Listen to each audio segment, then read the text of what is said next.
You know, doing that video I just did a few days ago about the really small cameras brought back memories of when I had these in Europe. And I've been meaning to make this video since then. I promised I would because I made a video about my travel gear and how to travel light. And I had all this stuff in my suitcase. It filled up my whole suitcase. You know, I try to travel as light as possible. People said, so that's traveling light, huh?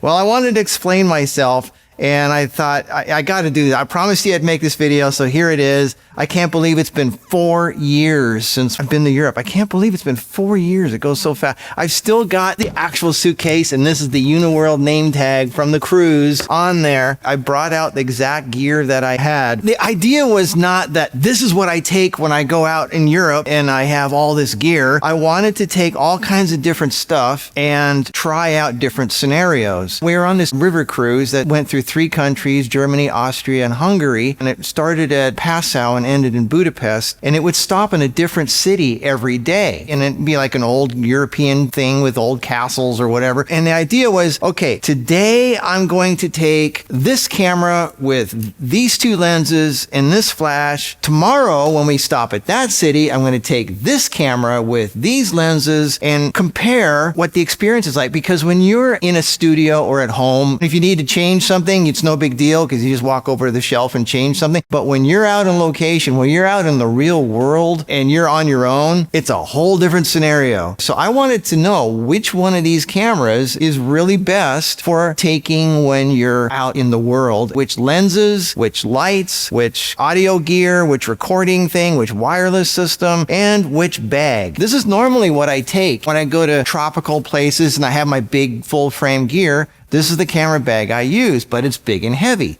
But I wanted to travel light on the European trip. So I thought, okay, instead of using this bag, what if I use this bag? This is the actual bag I took, where I can put some decent, I could put a camera, a flash, a bunch of lenses in here, and audio gear. But can I possibly fit it in this bag and have this as a tourist thing? So I wanted to try all these different scenarios. This is the tripod that I always use. This is 72 inch. It's really lightweight, but it's really long and it's kind of bulky, and I don't like carrying something that's long and bulky. So then I tried, okay, how about this ProMaster Travel 4? And then I also had a ProMaster Travel 1, which I don't have anymore because I found it to be too small and not really that useful. So I gave it away in a giveaway. And then I thought, okay, well, I'm going to use my favorite softbox that's collapses down to this size for my AD200. Obviously, if I want to do something soft, some headphones for recording.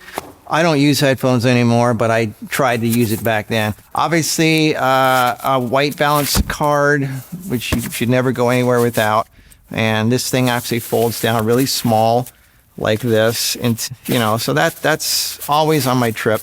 And then I thought, okay, what about my wireless gear? Back then, I was still playing with wireless stuff. So I had my Sennheiser AVX system, my Audio-Technica Pro 99 system, you know, and I had another one too. I had 2 Sennheiser systems. I wanted to try those out, see which one I liked using when I was on location. Then what do I record into? So then I had my recording systems. I tried the 2 big ones, and then I had my Ceramonic here, and then I had my and I got smaller and smaller. I had my Lectrosonics recording system. And then I had the really small Tascam DR10L, so I wanted to see which recorder worked best. This is before I had the one that I use now. And then I said, well, what microphone I'm going to use? So I tried all these different microphones. I even had a headphone mic. Each day I would try a different microphone. And I thought, okay, what flash am I going to use? Am I going to use a big AD200 like this? Or am I going to use, can I get away with something like a speedlight, a TT600? This is the one that I took. Or can I just use a little tiny LED light that I use in restaurants and stuff like that? So there was all these different scenarios that I was going to try. Like, am I going to take this big thing or this thing? And then I thought, okay, what about flash triggers? Am I going to use my Sony and Panasonic big flash trigger from Godox, or I'm going to try this little portable Neewer system here, or the world's smallest tiny flash trigger system, the Flash Q. I made a video about this. If I'm going to use a little camera like this, it'd be really great to this is a flash trigger.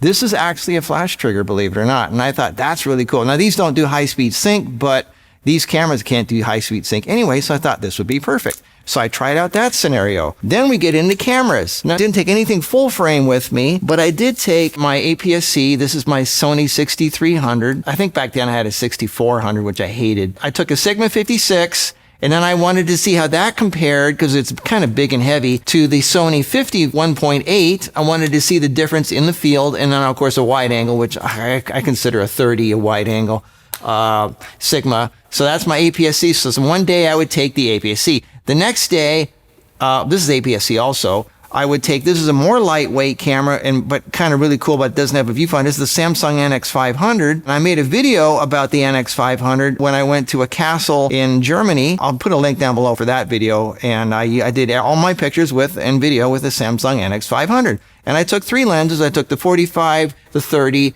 and the 85. The 85 is really heavy, but you get a really good look with it. Here I am taking pictures in Budapest. I had the 85, which is a heavy lens, and I used an AD200 as my flash. So even though the camera is really light, this lens and this flash was really heavy to carry around, and I did not really enjoy the experience of the weight. So I'm constantly trying to find the most lightweight travel. That's why I did the video I just did a few days ago. I'm constantly refining my camera bag to see what the smallest, lightest gear is. And then I thought, okay, now let's move to the really small micro four thirds cameras. And I was testing out these 3 different ones. They're all about the same size, but they're different. This one is just a basic camera. The screen doesn't flip up. There's no viewfinder, but it's the world's smallest. And yes, this is actually smaller than a Pentax Q. This is the GX5. This does have a viewfinder, and it has a hot shoe. Now, why would I use this big giant flash trigger, which is bigger than the camera, if I can use something smaller like this? Believe it or not, you can trigger the AD200 with the little tiny flash cue, because there is actually a little plug on the side of the AD200 that you can put a cord into, and then this is the flash receiver here, and I can then put this little thing here then goes on the camera, and I can use that as my flash trigger. So here I am in Budapest using a GM5, little tiny camera with the AD200 as my flash. The speedlight doesn't work very well in the middle of the day. It's just not strong enough. So I was using the AD200. I felt kind of silly having this little tiny little camera and this big giant flash. I don't use high-speed sync with these little cameras, so that means I can use these other flash triggers. And then, of course, this GX850, which is a flip-up screen. I made a video about 4 different micro four thirds tiny little cameras. That was done in another little city of Germany called Monschau. One day I would take my 45 1.8 and my 14 millimeter, or the next day I would take my big heavy 17 and the 25, or maybe the 17 and the 15 and the 12 to 32. I was trying different lenses every day with each thing. Now, the whole idea of this is to research and figure out which camera do I like to take. I like to experiment in the real world scenario, so I could learn, well, that lens is too heavy and this camera has its limitations. One of the limitations I found was I really need a viewfinder. Even with the NX500, great camera, but in bright sunlight, you can't see what you're doing. I mean, when the sunlight hits the screen, you can't tell if it's in focus. You can't tell if it's exposed correctly. So that's why I took this thing. This is a viewfinder that has a magnifying loop on it. And this fits right on, and I made a video about this too. I made a link about, so for cameras that don't have a viewfinder, like the GM1 or the GX850 or the NX500, I would do this. I would put the loop on the LCD screen, and then I would be, then I can see what I'm doing. An LCD screen is not the same resolution as a real viewfinder. It's a lower resolution, but you can still get a pretty good idea of what you're doing. Now, the problem with this is, now suddenly this little camera that is this size is now this size. I mean, if you're going to need this, that's part of the camera now, right? So this is not a small camera anymore. This little thing, which is so tiny, which is great because you can fit in your pocket stuff, now you got to lug this thing along. So I consider this part of the camera. So now I've got this size camera, and this is not very portable in my opinion. So I would learning things like that in the real world scenario. I would rather have this, which has a little viewfinder, even though it's not the best viewfinder in the world, it's still better than having a non-viewfinder camera. So that's why I like the 6300, but it's too heavy compared to these other ones.